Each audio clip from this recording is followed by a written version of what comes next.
I'm Ellie, and today we're going to be learning about a few different styles of bows you can make for your cosplay costumes. If you guys are ready to get started, let's go ahead and jump right in.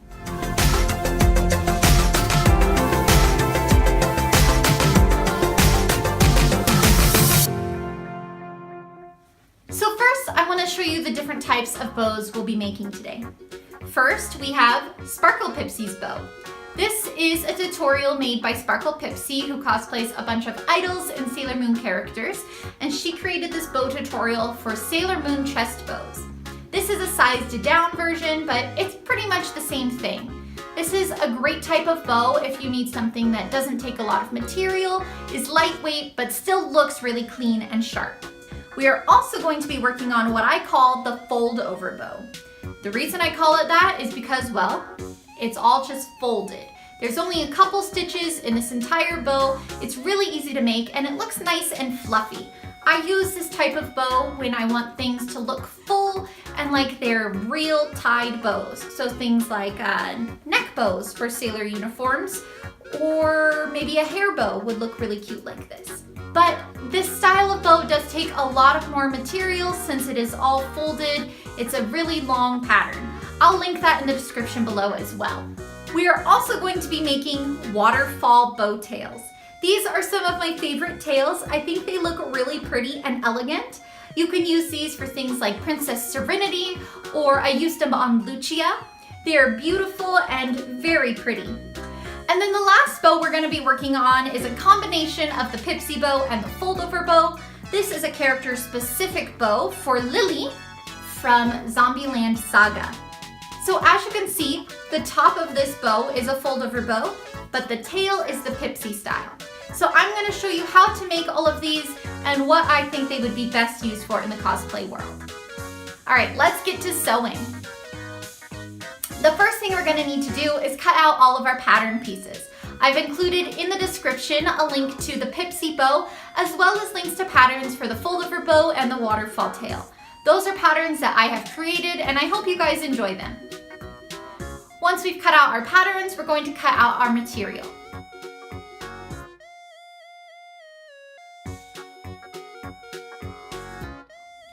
I'm going to start by assembling the Pipsy bow. This is a very easy bow to make. Once you have your pattern cut out, you're going to interface one of each of your pieces. So one for the bow top and one for the bow tail.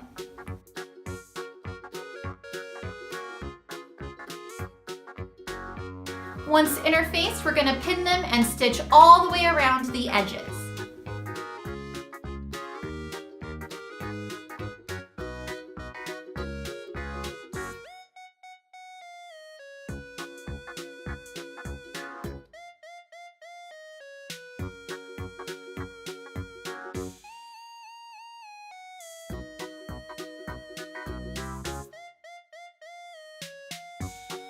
Once that's been stitched, you can go ahead, clip your corners and cut your curves. This way your bow will lay perfectly flat.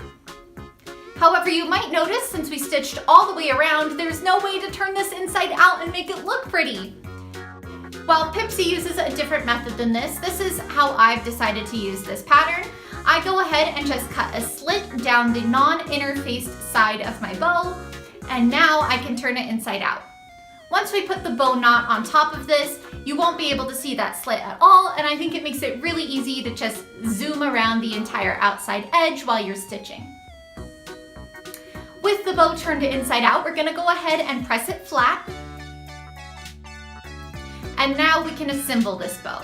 We're going to stack the pieces on top of each other and fold them in an accordion-like manner. And once it's been folded, we're going to cover it with our bow knot, which is simply a tube of our matching material.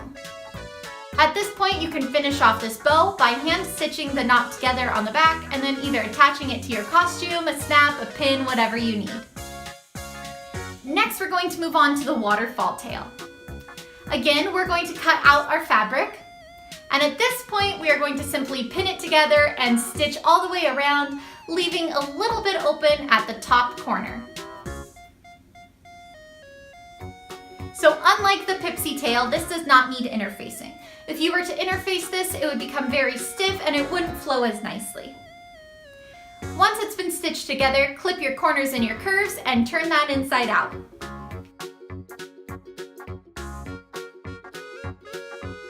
So here you can see we have this kind of half moon shape, and now we get to add in the pleats to create the waterfall. Pleating this is very simple, and if you get confused, you can simply hold it up by the point and it'll pretty much fall into place.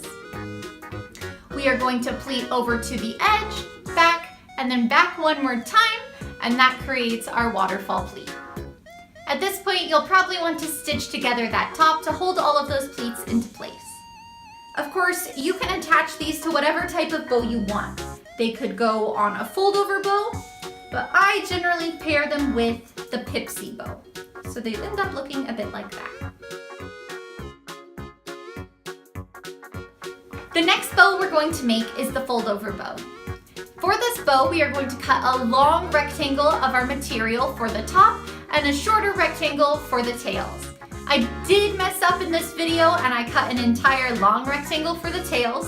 Make sure you do not do that and you follow the pattern I have down below. Now with my long rectangle, I'm going to go ahead and stitch that into a tube and turn it inside out. This is my main bow.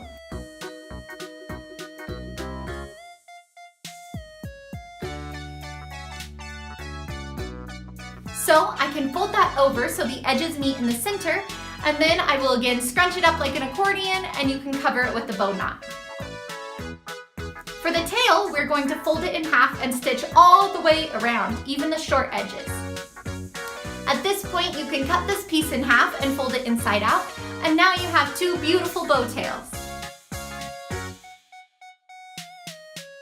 For extra security, I go ahead and I stitch those back together, just so that way I know they're not gonna fall out of my bow. Now I can place my top bow on top of my tails, scrunch it like an accordion, and then finish it off with my bow knot.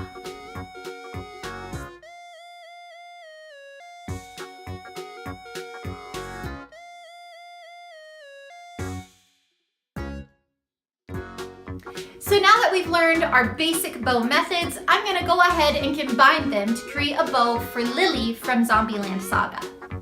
We're going to start with the bow. I'm going to be using the fold-over method for this, since I think that Lily's bow has a lot of volume and doesn't really poke up too much. I want it to be skinny and look like it's a real hair bow. So we're going to fold that in half and stitch along the edge, fold it inside out, and voila! We have the top part of Lily's bow.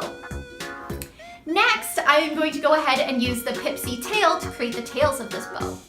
However, I am going to alter this pattern, make it a lot longer and skinnier. Once I stitch around those edges and turn them inside out, we have the bow tails.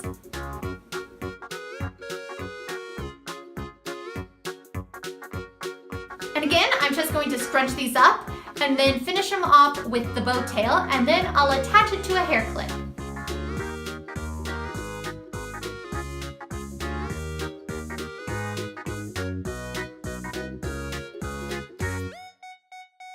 What I love about these patterns is that they can be easily modified.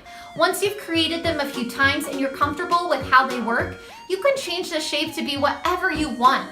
You could change the Pipsy bow to look like a heart if you wanted to, or you could make it really pointy so it looks good for Super Sailor Guardians. You could do whatever you want for that bow. I've even made it really big before, and I used it for Lucia from Mermaid Melody. It's a really versatile bow.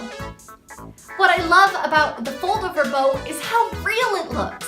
It looks like a real bow that's been tied around a schoolgirl's neck or in her hair or something like that. It looks really, really nice. This was a bit of a crash course into bows, and I hope that you guys enjoyed it. Bows look intimidating at first, but are actually pretty simple once you learn the basics. I hope that this tutorial was helpful for you. Go ahead and let me know in the comments below what sort of bows you plan on making next. As always, you guys, thanks so much for tuning in, and keep sewing, stay positive, and have fun. I'll see you in the next video.